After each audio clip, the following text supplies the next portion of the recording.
આજે હું તમારી સાથે શેર કરીશ એકદમ ટ્રેડિશનલ ગુજરાતી હાંડવાની રેસીપી। આ હાંડવો આપણે પ્રોપર હાંડવાના કુકરમાં બનાવીશું। આને આપણે નોનસ્ટિક પેન અથવા કડાઈમાં નથી બનાવવાનો। ખરેખર મિત્રો આ ટ્રેડિશનલ કુકરવાળો હાંડવો ખાવામાં એકદમ સુપર ટેસ્ટી લાગે છે। તો ચાલો રેસીપી શરૂ કરીએ। નવી રેસીપી શીખવા માટે મારી ચેનલને સબસ્ક્રાઈબ કરજો અને બાજુમાં આપેલા બેલ આઇકોનને જરૂરથી પ્રેસ કરજો, એટલે નવી રેસીપીના નોટિફિકેશન સૌથી પહેલાં તમને મળે। તો સૌથી પહેલાં હાંડવો બનાવવા માટે તેનો લોટ કેવી રીતે બને છે તે જોઈ લઈએ। તો અહીં મેં ચોખા લીધા છે, જે મેં નાની સાઇઝના એટલે કે ગુજરાત 70 ચોખા લીધા છે। અહીં આપણે બાસમતી ચોખાનો ઉપયોગ નથી કરવાનો અને કપના માપથી કહું તો તે 4 કપ જેટલા ચોખા છે। તેની સાથે મેં અહીં ચણાની દાળ પણ લીધી છે। હાંડવામાં ચણાની દાળ તમે જરૂરથી એડ કરજો, તેને સ્કીપ ના કરતા। અને માપથી કહું તો તે 1 કપ જેટલી છે। હવે તેની સાથે આપણે તુવેરની દાળ પણ લઈશું। અહીં મેં તેલવાળી તુવેર દાળ નથી લીધી, મેં વગર તેલવાળી દાળ લીધી છે। જો તમારી પાસે તેલવાળી તુવેરની દાળ હોય તો પણ તમે તેનો ઉપયોગ કરી શકો છો। અને કપના માપથી કહું તો આ મેં અડધો કપ જેટલી તુવેરની દાળ લીધી છે। હવે 1/4 કપ જેટલી અડદની દાળ લઈશું। અડદની દાળ લેવાથી હાંડવાનું જે બેટર છે એકદમ ફ્લફી બને છે। હવે આ બધી જ વસ્તુને મિક્સરમાં અથવા તો તમે ઘંટીમાં પણ પીસી શકો છો અને આ હાંડવાના લોટને તમે સ્ટોર કરીને 1 મહિના સુધી સાચવી શકો છો। હાંડવાનો લોટ આપણે કરકરો રાખવાનો છે। મેં અહીં હાંડવાનો લોટ 4 કપ લીધો છે અને તેની સાથે 1 કપ ઘઉંનો કરકરો લોટ લીધો છે।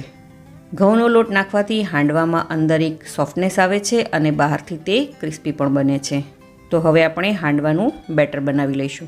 4 કપ હાંડવાના લોટની સામે 1 કપ ઘઉંનો લોટ અને તેમાં 1 ટેબલસ્પૂન જેટલું આપણે તેલ નાખીશું અને બધી વસ્તુ સારી રીતે મિક્સ કરી લઈશું।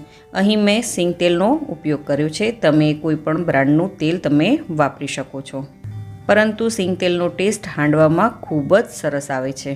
તો તમે જોઈ શકો છો કે લોટમાં તેલ સારી રીતે મિક્સ થઈ ગયું છે। હવે મેં અહીં 3 કપ જેટલી ખાટી છાશ લીધી છે। તે છાશને આપણે થોડી થોડી કરીને આમાં એડ કરતા જઈશું અને હાથની મદદથી તેને મિક્સ કરતા જઈશું।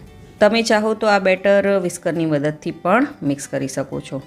અહીં જો તમારી પાસે છાશ ના હોય તો તમે ખાટા દહીંનો પણ ઉપયોગ કરી શકો છો। આ માપથી આપણે 7 થી 8 લોકો માટે આ હાંડવો બનાવી રહ્યા છે। તો આવી રીતે થોડી થોડી કરીને તમારે છાશ નાખતી જવાની છે અને તેને મિક્સ કરતું જવાનું છે। તો તમે જોઈ શકો છો કે બેટર હજી પણ આપણું થોડું થીક લાગે છે। તો હવે અહીં હું પાણીનો ઉપયોગ કરીશ। તો અહીં મેં અડધા કપ જેટલું પાણી નાખ્યું છે અને તેને સારી રીતે આપણે મિક્સ કરી લઈશું। જો ઉનાળાની સિઝન ચાલી રહી હોય તો ખાટી છાશ વધારે તમારે નહીં નાખવાની, કારણ કે તેનાથી હાંડવો તમારો છે તે ખાટો થઈ જશે। અને હવે આવે છે મોસ્ટ ઇમ્પોર્ટન્ટ પાર્ટ। આ બેટરને આપણે એક જ દિશામાં 4 થી 5 મિનિટ સુધી ચલાવતું રહેવાનું છે। તો અત્યારે ઉનાળાની સિઝન છે તો મેં અહીં છાશની જગ્યાએ નોર્મલ પાણીનો ઉપયોગ કર્યો છે અને જો શિયાળાની સિઝન હોય તો આ આખું બેટર તમારે છાશમાં જ પલાળવાનું છે। બેટરની કન્સિસ્ટન્સી આપણે વધારે પડતી થીક અને વધારે પડતી પાતળી પણ નથી રાખવાની। અને હા, મેં અહીં 3 કપ જેટલી ખાટી છાશ અને અડધો કપ કરીને 1 કપ જેટલું પાણી લીધું છે। હવે આ બેટરને આપણે કવર કરી દઈશું અને વોર્મ જગ્યા પર આપણે એને 5 થી 6 કલાક સુધી રાખી દઈશું। આ બેટરને ઉનાળાની સિઝનમાં 5 થી 6 કલાક સુધી અને શિયાળાની સિઝનમાં 7 થી 8 કલાક અથવા તો આખી રાત તમારે એને વોર્મ જગ્યા પર રાખવાનું છે। તો 6 કલાક થઈ ગયા છે અને તમે બેટરમાં જોઈ શકો છો કે સરસ એવું ફર્મેન્ટેશન આવ્યું છે, એટલે કે આથો સરસ આવ્યો છે। હવે આ બેટરને ચમચાની મદદથી 1 મિનિટ સુધી આપણે ચલાવતું રહેવાનું છે। આ બેટરને આપણે આટલું જ જાડું રાખવાનું છે, કારણ કે તેમાં આપણે મસાલા અને શાકભાજી નાખીશું તો જે બેટર છે તે આપોઆપ પાતળું થઈ જશે। હવે મેં અહીં એક દૂધી લીધી છે, જે વજનમાં 300 ગ્રામ જેટલી છે। તેને મેં આવી રીતે છીણીને તૈયાર કરી લીધી છે, તે નાખી દઈશું અને બેટરમાં દૂધીને સારી રીતે મિક્સ કરી લઈશું। તો તમે જોઈ શકો છો કે દૂધી બેટરમાં સારી રીતે મિક્સ થઈ ગઈ છે।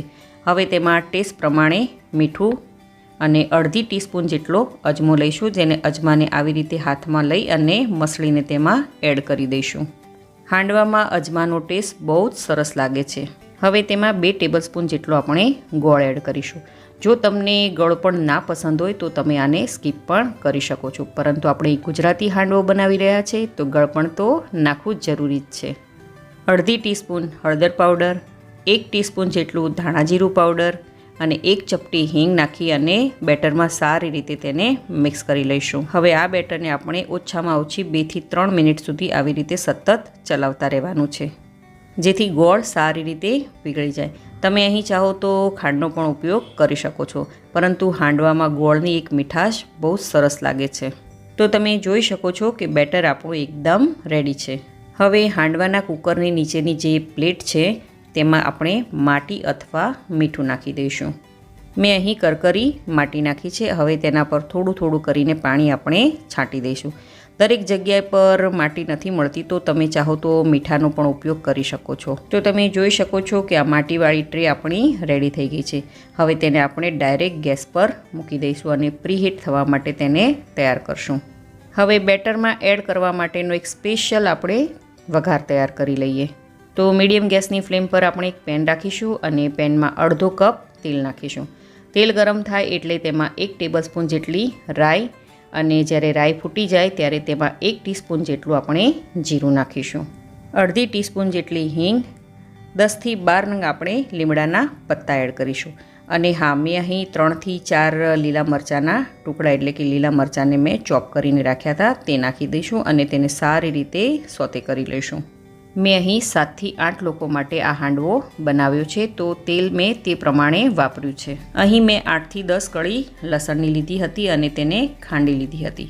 તે નાખી દઈશું અને સારી રીતે તેને મિક્સ કરી લઈશું. જો તમે લસણ ન ખાતા હોય તો તેને સ્કીપ પણ કરી શકો છો. હવે તેમાં આપણે 1.5 ઇંચ જેટલું ખમણેલું આદું એડ કરીશું અને તેને પણ સારી રીતે આપણે સોતે કરી લઈશું, તેથી લસણ અને આદુનો કાચો સ્વાદ વયો જાય. હવે 3 સૂકા લાલ મરચાં અને 1 ટેબલસ્પૂન જેટલા સફેદ તલ નાખીશું અને સારી રીતે તેને મિક્સ કરી લઈશું. અને લાસ્ટમાં આપણે 1 ચપટી જેટલી હળદર અને 1.5 ચમચી જેટલું આપણે લાલ મરચું પાવડર નાખીશું. અહીં મેં કાશ્મીરી લાલ મરચું પાવડરનો ઉપયોગ કર્યો છે અને સારી રીતે તેને પણ આપણે મિક્સ કરી લઈશું. તો તમે જોઈ શકો છો કે વઘાર આપણો બનીને રેડી છે. હવે આ બધો જ વઘાર આપણે બેટરમાં ધીરે ધીરે કરીને એડ કરી દઈશું. તો તમે જોઈ શકો છો કે વઘારનો કલર એકદમ સરસ આવ્યો છે. હવે આ વઘારને બેટરમાં આપણે સારી રીતે મિક્સ કરી લઈશું. હવે આ હાંડવો આપણે કુકરમાં બનાવવાનો છે, એટલે કે હાંડવાના કુકરમાં બનાવવાનો છે. તો સૌથી પહેલાં આપણે હાંડવાના કુકરને સારી રીતે તેલથી ગ્રીસ કરી લઈશું. અને હવે બેટરમાં આપણે અડધી ટીસ્પૂન જેટલો બેકિંગ સોડા અથવા તો ઈનો પણ તમે નાખી શકો છો. મેં અહીં બેકિંગ સોડા એટલે કે ખાવાનો સોડાનો ઉપયોગ કર્યો છે. હવે તેને સારી રીતે મિક્સ કરી દઈશું. તો તમે જોઈ શકો છો કે બેટર એકદમ પરફેક્ટ રેડી છે. હવે આપણે તેને ફટાફટ તેલથી ગ્રીસ કરેલું આપણે જે કુકર રાખ્યું હતું તેમાં બધું જ બેટર આપણે એડ કરી દઈશું. તો આવી રીતે કુકરમાં બેટર નાખ્યા બાદ આપણે તેના પર થોડા એવા તલ સ્પ્રિંકલ કરી લઈશું. અહીં તમે લાલ મરચું પાવડર પણ સ્પ્રિંકલ કરી શકો છો.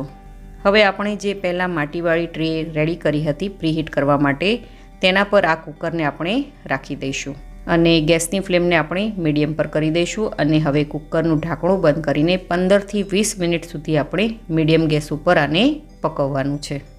આ હાંડવાને કૂક થવામાં લગભગ 1 કલાકનો સમય લાગે છે. તો 1 કલાકનો સમય થઈ ગયો છે અને હવે આપણે ચેક કરી લઈએ. ચપ્પાની મદદથી અથવા તો ટૂથપીકની મદદથી તમે આવી રીતે ચેક કરી લેજો. જો ચપ્પુ ક્લીન નીકળે તો તમારો હાંડવો રેડી છે. તો તમે જોઈ શકો છો કે ચપ્પુ એકદમ ક્લીન નીકળ્યું છે. હવે ગેસ બંધ કરીને 10 મિનિટ સુધી ઢાંકણ લગાવીને તેને એ સ્થિતિમાં જ રાખી દો. 10 મિનિટ બાદ તમે જોઈ શકો છો કે હાંડવો આપણો બનીને રેડી છે. તો ચાલો આપણે તેને સર્વ કરી લઈએ. તો બન્યો છે ને એકદમ પરફેક્ટ, જોતાં જ ખાવાનું મન થઈ જાય એવો ટ્રેડિશનલ ગુજરાતી હાંડવો. હા, થોડો સમય લાગે છે, પરંતુ આ હાંડવો ખાવાની મજા જ કંઈક અલગ જ છે. તો તમે આ રેસીપી એકવાર જરૂરથી ટ્રાય કરજો. જો તમને મારી આજની આ રેસીપી ગમી હોય તો વિડીયોને લાઇક કરજો અને વધારેમાં વધારે શેર કરજો અને મારી ચેનલને જરૂરથી સબસ્ક્રાઈબ કરજો. તો ફરી મળીએ એક નવી રેસીપી સાથે.